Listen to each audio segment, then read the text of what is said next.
Hello মা, তুমি কখন আসবে? তুমি একটু বাবার সাথে খেলা করো না মা, আমি এক্ষুনি চলে আসছি। ওকে ওকে। মেয়ে কার মতো হয়েছে? বাবার মতো। এভাবে আমার জীবন থেকে হারিয়ে গেলে হারাতে না চাইলে ধরে রাখতে জানতে হয়। শুধুই কি আমার দোষ? তুমি সেদিন কল ধরনি কেন?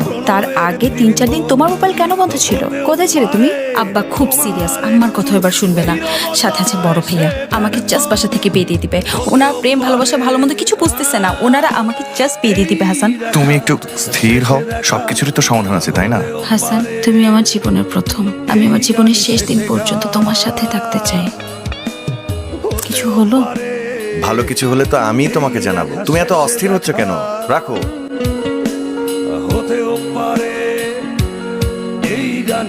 ফোনটা ধরো প্লিজ, ফোনটা ধরো হাসান।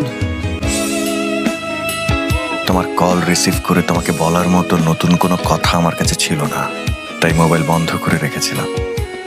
জেদ করেছিলাম চাকরি পেয়েই তোমাকে কল করব, করেছিলামও। হ্যালো, আসসালামু আলাইকুম ভাইয়া। ওয়ালাইকুম সালাম। ভাইয়া সামিয়া কোথায়? অনেকক্ষণ ধরে কল দিয়ে যাচ্ছি। ওকে একটু ফোনটা দিবেন, একটা খুশির সংবাদ দেওয়ার ছিল। আমারও তো তোমাকে একটা খুশির খবর দেওয়ার আছে। কে আগে বলবে এখন? ভাইয়া আপনি বড়, আপনি আগে বলেন। আজ সন্ধ্যায় সামিয়ার বিয়ে হয়ে গেছে। প্রথমবার আমি অনুভব করলাম যে মানুষটা সবচেয়ে বেশি ভালো রাখতে পারে সে মানুষটা সবচেয়ে বেশি কষ্টও দিয়ে যেতে পারে।